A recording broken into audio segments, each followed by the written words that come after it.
Hey friends, I am glad to be with you again today. I'm hoping that some of you will show up and we'll be able to have some conversation, some questions, whatever you want to talk about. I chose today, my overall theme today is to talk about marriage.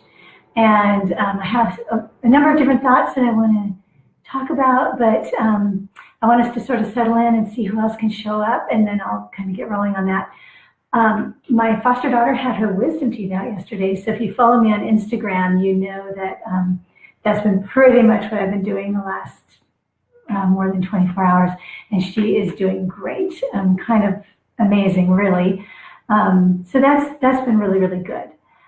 And I wanted to share with you a couple things. One, my friend, see if you can get this so you can see it. Well, can you see it? Confessions of Adoptive Parents. No, I'm going to say this right. Confessions of an Adoptive Parent. My friend Mike Berry just published this book. It's actually still in pre-order, but if you go to his website, confessionsofanadoptiveparent.com, you can pre-order it, and if you pre-order it, you get a bunch of special free gifts that go with it. And Mike and Kristen are friends of ours and great people, adoptive parents, and I think you'll really enjoy his book. I hope you'll read it. I even wrote a little endorsement inside, so that was sort of fun. So that was one thing I wanted to tell you about. I think I'll go ahead and jump into what I wanted to talk about, which is about marriage. And if you have questions or thoughts or anything, I would love for you to share them in the comments. I wanted to spend a little more time today than I did when I did my really short clip earlier this week. I thought if I do one short one and one longer one, that might be a nice format for us. So Russ and I have been married for 33 and a half years, which is a pretty long time, especially in this day and age. We met when we were 17. We were seniors in high school, and we dated and then got engaged at the beginning of our sophomore year of college, and we got married after our junior year of college, and because we pretty much couldn't stand not being married anymore. So we've been married a long time, and marriage has lots of seasons to it. And those seasons, they kind of ebb and flow. And I think we can actually never imagine what our lives are going to hold. Like if you had told me that this was what my life was going to be like, I would not have believed it. I mean, this is not quite what I had in mind originally, because I didn't know what I was even good at. I didn't know who I really was.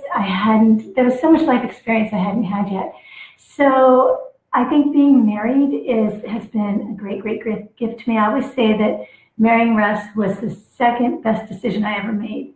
The first one being to decide to live my life to follow Christ, and the second being marrying Russ.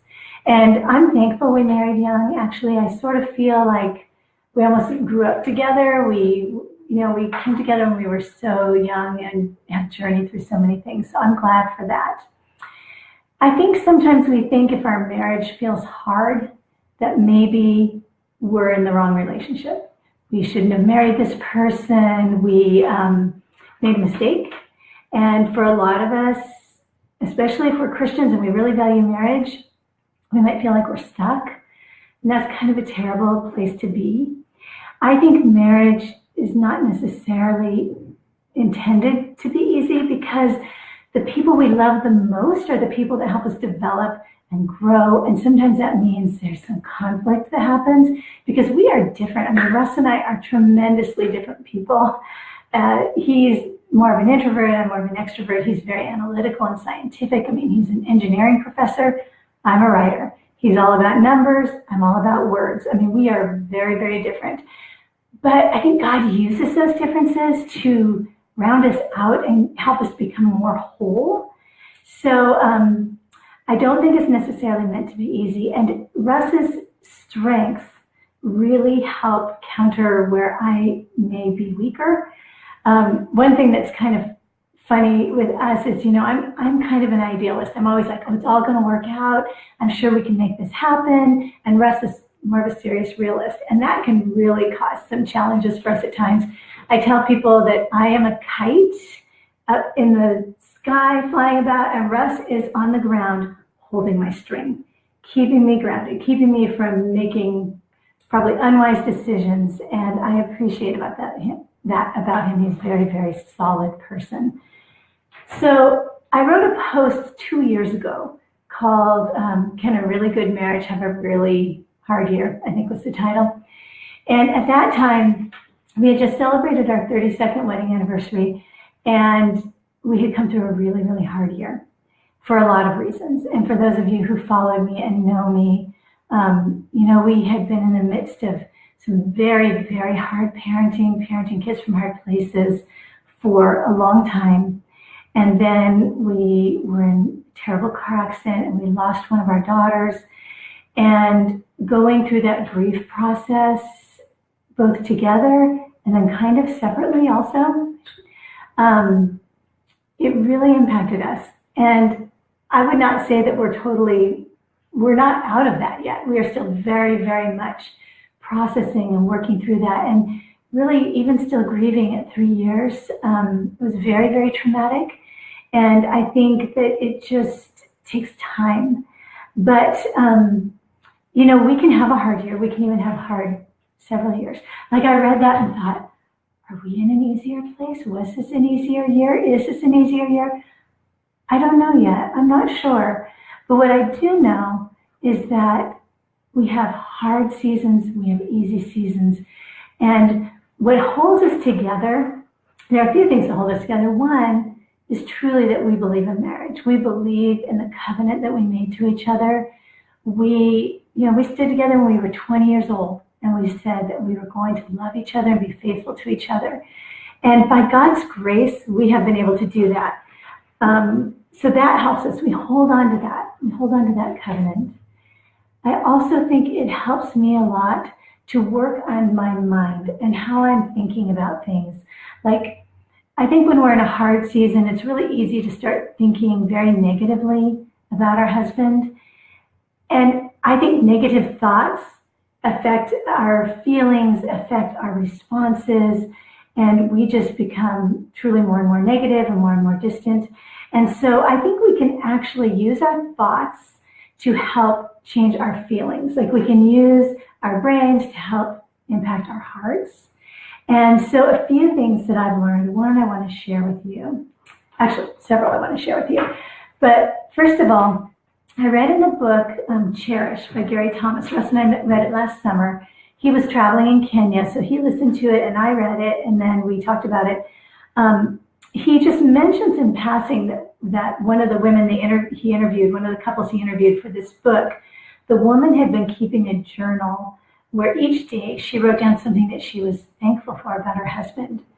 And I thought, that's a really good idea. That is a really, really good idea. So Russ doesn't know this. I don't think he'll watch this, so it's okay. He gets to see me talk all the time. So I just grabbed this little notebook that I had, and I started writing down in it every day, almost every day, one thing that I'm thankful for. And sometimes I write it as thank you for whatever. Sometimes I'll write it, and usually very, very short, not really long things, just short thoughts. When I'm having kind of a hard day and I can't think of something, then I will just write something really basic like, thank you for the home that you've given me. Thank you for, all kinds of different things. And I also sometimes will reflect on things from the past that I'm thankful for. But writing this every day has helped me think positively and draw up some of those positive feelings that I think are really helpful with our spouses. So that's one thing that I've been doing that I think really helps. I think we can use our minds to change our hearts. And I also think that prayer, if you are a person who prays, we could all probably stand to pray a lot more for our husbands and our marriages. I mean, I don't know about you, but I know that I can and I should, and I've been being a lot more faithful about that. I heard a book recommended, and I'm not necessarily recommending the book, but I heard this book recommended. It's a book of prayers called For the Family by Sylvia, maybe Gunter. It has all kinds of different prayers. I don't think that this book is necessarily at all what you need, but what it does there's a section on praying for your husband. There's also a section on praying for your wife. But anyhow, I'm praying for your husband. And it literally sort of walks you through all these different aspects of how to pray for your husband, to pray for his mind, to pray for his body and his health, to pray for his heart. You know, God can remove our hearts of stone and give us hearts of flesh, and we can pray for our husband's hearts to be, you know, just gentle toward us, gentle toward our children. There's so many things that we can pray about. But this book has helped me with that, just to give me some guidance. So even if you weren't going to use a book like this, I would suggest that if you want to pray more for your husband, that maybe even sit down and write it out, or write a simple outline that covers the different points that you want to be praying for. I do feel that this has been somewhat transformative for us. It also helps put my mind into the right place, because the truth is, when Russ and I got married, we basically took two immature sinners and put us together for life. Oh, that probably sounded really loud, sorry. But you know, you take two people who are different and who are sinners and put us together and say, here you are. Well, I think that takes a lot of grace and love and understanding for each other to sustain that. It's, you know, it's beautiful and it's hard work. And I think that's another thing that, especially maybe when we're young, we don't realize that we have to invest work into our marriage, because life will crowd in. It will. Commitments and children. And so for some of us, a lot of children. And for some of us, a lot of children, and some of them with special needs. And that can really, really strain a marriage. So I think prayer is very, very important. I think keeping gratitude for our husbands or our wives, if you're a husband listening, in our daily thoughts is also really, really helpful. And I heard somebody say once, you know, just remember you married a good person. And I thought, it's really true. I was thinking back to when I met Russ for the very, very first time when we were in high school. But the first thing I thought about him was that he was mature and kind. These are a few things. And respectful. He was just so different from a lot of guys that I knew. He had just moved back to the country after being in Colombia, South America, which is where our daughter Anna Rose is right now. He'd moved back to the States to graduate from high school. And I remember being very impressed by him from the very first time. And first time I met him.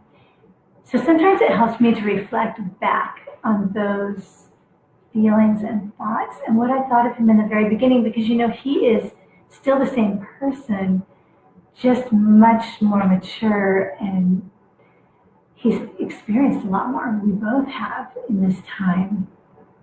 So praying, reflecting on this good person that I chose to marry, why I chose to marry him, what I admired about him in the beginning, what I admire about him now, gratitude for him. Those things are really, really helpful to me. If anybody has questions or thoughts, please just shoot them out as a comment, because I would love to interact with you. It doesn't even really have to be about marriage. That was just sort of a framework for things I wanted to talk about. I'm going to just peek in here. I don't see any questions yet. So if you have one, please send it my way. Let me think. What else? Another thing that we have done is at various times we have chosen a scripture for our sort of to represent our hopes and commitment and things for our marriage for that year. I believe it was Noelle Piper, John Piper's wife, I think it was her. She wrote something about how each year they would choose a verse in the chapter of Psalms corresponding with the number of years they've been married. So what that means is, like, the year we celebrated our 27th anniversary, we read through Psalm 27. And chose a verse that was meaningful to us and sort of anchored on that for the year. And that was during a really, really hard time for us, very, very hard time with parenting Calcadon and some of our other kids. And so let me just read to you what we chose for that year, because it was so helpful for me. It was Psalm 27, 13, and 14. I have my Bible here. I believe that I shall look upon the goodness of the Lord in the land of the living. Wait for the Lord. Be strong and let your heart take courage. Wait for the Lord. That just, to think about the goodness of the Lord in the land of the living, that was really, really helpful to me at that time and in that year. And then we've chosen other verses over other years. But this was really beautiful for our 33rd year, for Psalm 33, verses 20, 21, 22, but it's short. Our soul waits for the Lord. He is our help and our shield. For our heart is glad in him because we trust in his holy name. Let your steadfast love, O Lord, be upon us, even as we hope in you. So choosing a verse, I mean, you don't necessarily have to do the Psalms by any means, but, or, if you're not a Christian, if the Bible is not, what you really turn to, you could even choose a meaningful quote, but something that you can kind of anchor on and remember throughout the year. All right, let's see. I think I've covered just about everything I really, really wanted to say. Is there anything anybody else would like to add? Because I'd love to hear from you about marriage, about life. I don't really see any questions. So I'm going to go ahead and end this so it doesn't get longer than it needs to be. I will be back next week, early next week, with some kind of probably basic parenting tip, and I'll do one of those short verses first, or short videos early in the week, and then maybe a longer one at the end. Okay, actually, I just got a question from Bethany. Let me just read it. With a large family, how do you keep your house livable without A, doing everything yourself and getting resentful? Okay, maybe that was A, was the only option. Well, that's a really good question. With a large family, the thing that helps me the most, and I wish I could hop up and get it, but I won't, is structuring the kids' chores and making sure that everyone is helping. That has been harder, actually, in recent years, but, and she says, she added, or constantly nagging everyone who lives with you. Right, nagging is very wearisome for us and for them. So I keep charts. I make a very simple chore chart that's hanging on the refrigerator, and it has a small chore for every kid every morning. And so it might be emptying the dishwasher. It might be taking one of those bathroom wipes and just wiping down the surface of the little powder room bathroom on our main floor. It might be feeding animals, whatever it is. And that helps me because I don't actually have to, now that the kids have been trained with that, I don't have to remind everybody every day. And then on Saturdays, we do more substantial chores because, before school, I can only expect them to just spend just a little bit of time. So we do more substantial chores on the weekend, and I have a chart for that also. And I just hang that one up on Saturdays, and it lists everybody's chores for Saturday. And it's okay for the kids to spend some time doing chores. It doesn't take a super long time. I don't expect them to spend all day by any means, unless we have some kind of big project going on. But everybody pitches in on Saturday. Russ and I, he has always been very, very helpful around our home. We have property, and so our land takes time to maintain and manage. We have some of it's landscaped and some of it's in pasture, but even pasture requires some work. So that's how we kind of, we all work and help. And another thing is at the end of dinner, rather than assigning everybody a particular thing, like, okay, you clear the table, you on Mondays, Wednesdays, and Fridays, and you do this, we have a philosophy of nobody's done until everybody's done. So after dinner, we all clean up together.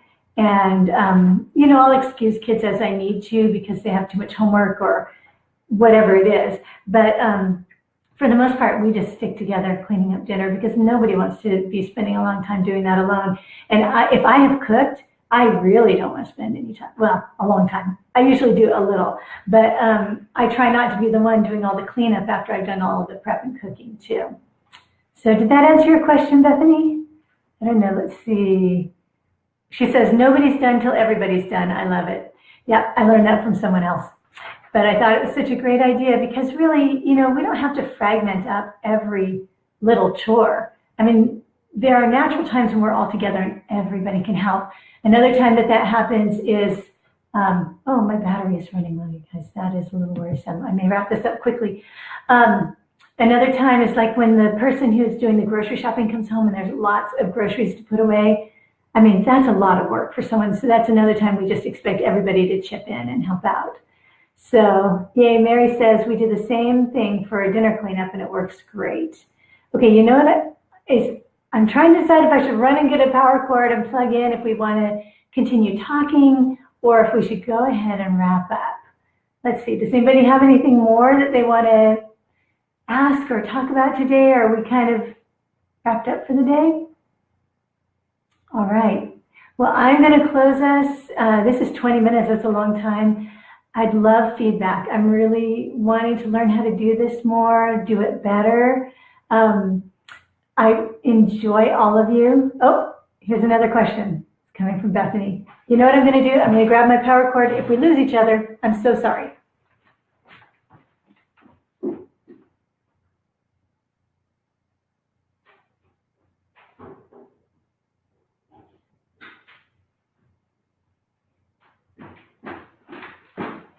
Okay, this is super unprofessional, but I'm going to plug this in.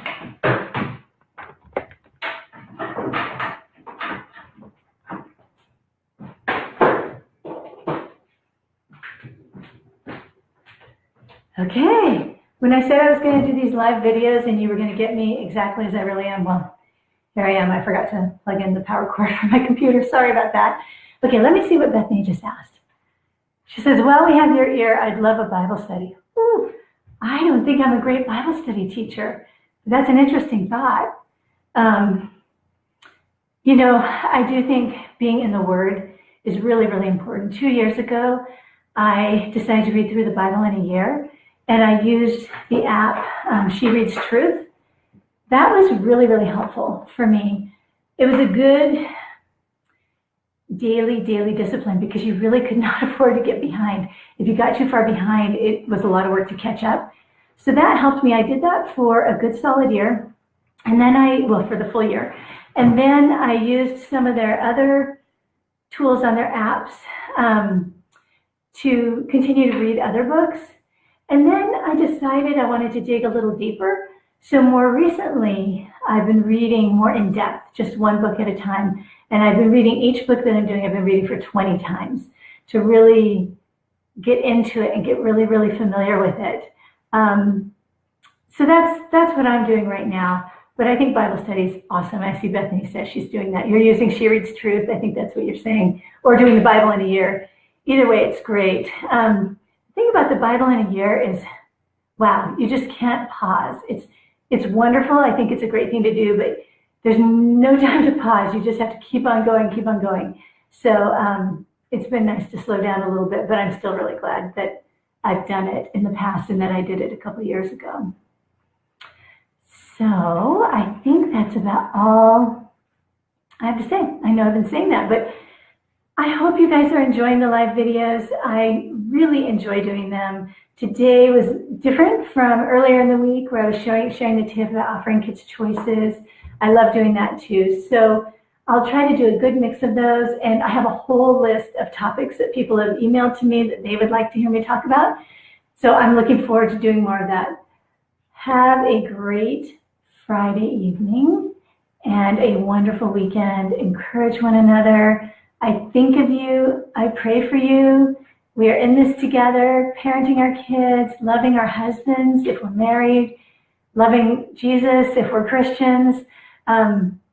You know, this is a really special community of readers, and I'm very, very thankful for all of you. Thankful for all of you who read my words. Thank you for those of you who are showing up for these videos. It's really, really nice for me to see people showing up. So thank you very much from the bottom of my heart. Have a great weekend. Thanks. Bye.